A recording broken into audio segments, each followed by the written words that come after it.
बिस्मिल्लाहिर्रहमानिर्रहीम। The blank page official में आपको खुशामदीद कहते हैं। अगर आप नए हैं इस चैनल पर तो सब्सक्राइब ज़रूर करिएगा और बेल आइकन को प्रेस करना ना भूलिएगा।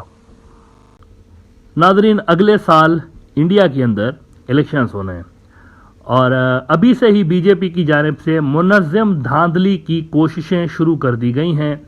टॉप के जो इंडिया के अपोजिशन लीडर हैं राहुल गांधी, इनको मोदी साहब ने अपने एक नौकर जज के जरिए डिस्क्वालीफाई करवा दिया और बड़े ही मिस्टीरियस किस्म के सर्कमस्टेंसेस में उनको डिस्क्वालीफाई करवाया गया है। ये जो मुद्दा था ना, जो केस था उनके ऊपर, उसमें कोई जान नहीं थी, लेकिन एक हल्के से केस को बुनियाद बना के टॉप के अपोजिशन लीडर को ही डिस्क्वालीफाई कर दिया गया है। तो ये अपोजिशन को नेशनल लेवल पर कुचलने का सबसे बड़ा एग्जाम्पल।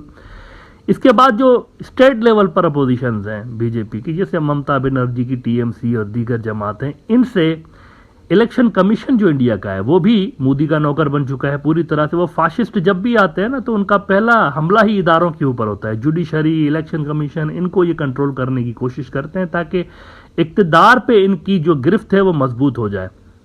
तो इलेक्शन कमीशन ने और दीगर रेलेवेंट अथॉरिटीज़ ने मोदी साहब के हुक्म की तामील करते हुए टीएमसी और दीगर जो अपोजिशन की जमातें हैं, इनसे नेशनल लेवल की पार्टी होने का जो एक इनको एजाज़ था वो भी छीन लिया है हालिया कुछ दिनों के अंदर, और इनको जो है वो स्टेट लेवल की बस घोषित कर दिया गया है कि ये छोटे लेवल की पार्टी है। इसके अलावा वो जो इनकम टैक्स डिपार्टमेंट, सीबीआई, ये सारे लगे हुए हैं काम पे। मुख्तलिफ स्टेट्स के अंदर जो अपोजिशन के नेता हैं, इनके पीछे इनको छोड़ दिया है अमित शाह साहब ने। कभी इनके घर में रेड के बहाने जाते हैं और पहले से ही पैसे अपने साथ लेकर आते हैं, वो इनके घर से बरामद कर लेते हैं, झूठ बोलते हैं कि ये जी इनके घर से निकले हैं, और फिर इसी तरह की केसेस में इनको फंसाया जाता है। हाँ, जो इनके साथ मिल जाता है, हाल में आपने देखा होगा बहुत सारे टॉप के भी कांग्रेसी जो लीडर हैं वो बीजेपी में शामिल हुए हैं। वो इसी वजह से हुए हैं कि जो कोई इनके साथ शामिल नहीं होता उसके पीछे पूरे इंडिया का सिस्टम लगा देते हैं। मतलब एक के बाद एक, वो income tax department, CBI, police, ये सारे इनके पीछे लगा देते हैं। तो अभी से ही इलेक्शन में साल है, लेकिन अभी से ही अपोजिशन को कुचलने की तैयारियां जो है वो जोरों शोर के साथ जारी हैं। The objective is to get maximum seats in upcoming elections. वो चाहते हैं कि इतनी भारी मेजॉरिटी मिल जाए कि हम जो है वो इंडिया का कॉन्स्टिट्यूशन चेंज कर दें। ये सबसे नंबर 1 टॉप प्रायोरिटी होगी। 2024 के इलेक्शंस के अंदर अगर इनको मिल गई ना मेजॉरिटी, तो ये कोशिश करेंगे हिंदू राष्ट्र की तरफ फॉर्मली बढ़ने की, और फिर जो हिंदुइज्म होगा वही इंडियन नेशनलिज्म होगा। जो माइनॉरिटीज़ होंगी डिफरेंट रिलीजन्स की, अगर वो हिंदुइज्म की चीज़ों को, फिलॉसफी को मतलब डिनाई करेंगे, फॉलो नहीं करेंगे, तो वो ही एंटी नेशनल होंगे और वो इंडिया के गद्दार कंसीडर किए जाएंगे। इस तरह के लॉज आने वाले हैं। बीजेपी वाले प्लान कर रहे हैं इसको। नाउ इसके चलते लेकिन एक बड़ा मसला इंडिया के बॉर्डर्स पर खड़ा हो रहा है। चाइना जो है वो बड़ी तादाद में फौजें लेकर वहाँ पर खड़ा हुआ है। पिछले दिनों अमित शाह साहब अरुणाचल प्रदेश गए। अगेन ऑब्जेक्टिव यही है कि अगले साल जो इलेक्शंस होने वाले हैं उनके चलते ये तैयारी कर रहे हैं। नेशनलिज्म की वेव वो उभारने की कोशिश कर रहे हैं दोबारा। श्रीनगर के अंदर और अरुणाचल प्रदेश के अंदर G20 की समिट करने जा रहे हैं। तो अमित शाह ने उस दिन अरुणाचल प्रदेश के अंदर खड़े होकर झूठ बोला कि कोई सुई की नोक के बराबर भी हमसे इलाका नहीं छीन सकता। अब कल ये हुआ है कि ये जो जयशंकर साहब हैं इंडिया के फॉरेन मिनिस्टर, इन्होंने भी बैठे बैठा यूं ही खामखा चाइना को चैलेंज कर दिया। चाइना को इन्होंने चैलेंज किया है। एनडीटीवी को मैं कोट कर देता हूं। ये कहते हैं कि this is different India S Jaishankar's warning to China. Today the Indian military is deployed at very great heights and in very tough conditions S Jaishankar said. अच्छा, अब मैं ये सोच रहा था कि ये इलेक्शन से जैसे जैसे करीब आते जा रहे हैं तो इनके नेताओं की जानिब से कंसिक्वेंसेस की परवाह किए बिना मुसलसल चाइना को प्रोवोक करने का ये जो सिलसिला चल पड़ा है, इसका एंड रिजल्ट क्या निकलेगा? ये वेल प्लान्ड किस्म की स्ट्रेटजी लग रही है। अभी हफ्ता भी नहीं हुआ कि अमित शाह साहब ने अरुणाचल प्रदेश के अंदर चाइना के खिलाफ बयान दिया और ऑब्जेक्शन कर दे रहा है, और उससे पहले दीगर भी इनके नेता दे चुके हैं।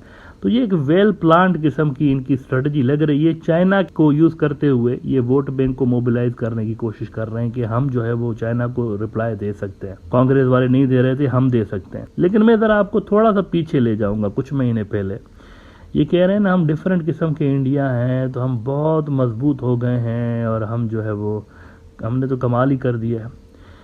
20 अक्टूबर 2020 का आपको द प्रिंट का ये एक मैं आर्टिकल दिखाना चाहता हूँ। This Arunachal Pradesh waterfall near LAC is being developed for tourism but China keeping an eye. Arunachal government and army looking to improve infrastructure at Chumi Gyatsu falls also known as holy waterfalls. Local residents say the Chinese have not created any problem so far. ये 20 अक्टूबर 2020 का ये the print Indian अखबार है। लेकिन ये जो 9 दिसंबर 2022 को एक क्लैश हुआ था, आपको याद होगा, इसमें अरुणाचल प्रदेश के अंदर, उस क्लैश के अंदर ये जो होली फाउंटेन्स का तवांग के अंदर ये इलाका है, तवांग जो इंडिया का डिस्ट्रिक्ट है अरुणाचल प्रदेश का, वहाँ का ये इलाका है, तो उसमें चाइनीज ये इलाका ले गए हैं इनसे। जयशंकर बड़ी बड़के मार रहे हैं ना, ये नया इंडिया है तो मुंह तोड़ जवाब, सर फोड़ जवाब, टांग तोड़ जवाब देंगे जी। लेकिन ये ले गए चाइना इनसे, ये बड़ा डेवलप कर रहे थे इसको एज अ टूरिज्म पॉइंट। और ये अब जाए ना जरा उधर, मोदी साहब जरा होली फाउंटेन्स के इलाके में जाके दिखाए ना वहाँ तवांग में। तो ये खोखली धमकियां हैं बेसिकली जो कि ये चाइना को दे रहे हैं। असल ग्राउंड रियलिटी ये है कि वहाँ गांव भी बन रहे हैं और इस तरह के जो हसास इलाके हैं उनके ऊपर चाइना पहले ही आगे घुसता चला आ रहा है और ये उसको कुछ कर ही नहीं पा रहे। सिर्फ वोट बैंक की राजनीति खेलने के लिए ये एक परसेप्शन बनाने की कोशिश कर रहे हैं। मुख्तलिफ मंत्रियों को भेज देते हैं अरुणाचल प्रदेश, या फिर जयशंकर और इस जैसे जो दूसरे मंत्री हैं उनके ज़रिए बयानात दिलवा देते हैं चाइना के ख़िलाफ़, पाकिस्तान के ख़िलाफ़, ताकि वो इलेक्शन से पहले एक मोमेंटम बन जाए। आपको याद होगा 2019 का इलेक्शन मोदी ऐसे ही जीता था। वो जो एक पाकिस्तान की एयर स्पेस की वायलेशन की गई थी, उसी को बुनियाद बना के नेशनलिज्म की वेव एक क्रिएट की गई थी और ये दोबारा से हो सकती है। वैसे 2024 के इलेक्शन से पहले इसी तरह का कोई वाकया आपको होता हुआ नज़र आ सकता है और उसी पे कैंपेन बिल्ड की जा सकती है। अल्ट्रा नेशनलिज्म जो वहाँ पर है बीजेपी का, उसको उभारने के लिए दोबारा से ये हो सकता है। लेकिन मैं आपको ये बता दूं कि इसके चलते इंडिया, वो जो एक तिब्बत कार्ड अपने पास सो कॉल्ड रख के बैठा हुआ था, वो तकरीबन ख़त्म हो चुका है। इंडिया समझ रहा था कि उसके पास दलाई लामा है तो तिब्बत कार्ड है उसके पास। अब चाइना के राइस के साथ वैसे वो तिब्बत कार्ड तो वैसे ही पहले से ही फीका पड़ गया था। लेकिन पिछले दिनों एक अजीब सी घटना ये हुई है कि ये जो दलाई लामा साहब हैं, जो तिब्बत के एक रूहानी पेशवा भी हैं। अच्छा, तवांग इसलिए ज़रूरी है, मैं पहले भी बता चुका हूँ। ये जो तवांग लेने की कोशिश कर रहे हैं ना चाइनीज़, ये तवांग असल में रिलीजियस सिग्निफिकेंस रखता है तिब्बतन बुद्धिज़्म के हवाले से। छठा जो दलाई लामा था वो यहाँ से पैदा हुआ था और मुमकिन है कि इंडिया अगला दलाई लामा इधर से पैदा करने की कोशिश करे। इसी हवाले से ये इम्पॉर्टेंट इलाका है। तो चाइनीज़ इसके एक हिस्से पे कंट्रोल कर चुके हैं। अब दलाई लामा साहब पिछले दिनों एक जगह बैठे हुए थे तो एक बच्चा आया उनके सामने और उनके साथ नाजेबा हरकत दलाई लामा की कैमरा के अंदर आ गई। बच्चे के साथ वो कुछ नाजेबा हरकत कर रहे थे। अब इस पे जनाब पूरी इंडिया तो छोड़ें, पूरी दुनिया में दलाई लामा साहब की वो जो इमेज है उसको नुकसान पहुंचा है कि ये क्या कर रहे हैं। नाउ ये जो दलाई लामा साहब की रेपुटेशन को डैमेज पहुंचा है, इसका भी इल्ज़ाम वो जो Tibetan government in exile India के अंदर बनी हुई है, इन्होंने चाइना के ऊपर लगा दिया है। वो कह रहे हैं ये चाइना करवा रहा है। इंडिया के न्यूज़ आउटलेट रिपब्लिक को मैं कोट कर देता हूँ, कहते हैं कि Dalai Lama controversy, Tibetan parliament in exile members calls video Chinese propaganda. Anyone who has followed His Holiness closely knows about his personality and his playful nature, members of the Tibetan Parliament in Exile said. यानी वो इसको cover up करने की कोशिश कर रहे हैं कि वो जो बच्चे के साथ हरकत कर रहे हैं ना, वो ऐसे मजाक कर रहे हैं। प्लेफुल नेचर है उनकी ना, तो वो प्लेफुल नेचर का इजहार वो कर रहे हैं। मतलब ऐसी कोई बात नहीं है जैसा समझा जा रहा है। तो इस वाकये के बाद कहा जा रहा है कि वो जो तिब्बत कार्ड पहले से ही इंडिया लूज कर चुका था तकरीबन, उसमें मजीद एक डेंट पड़ चुका है।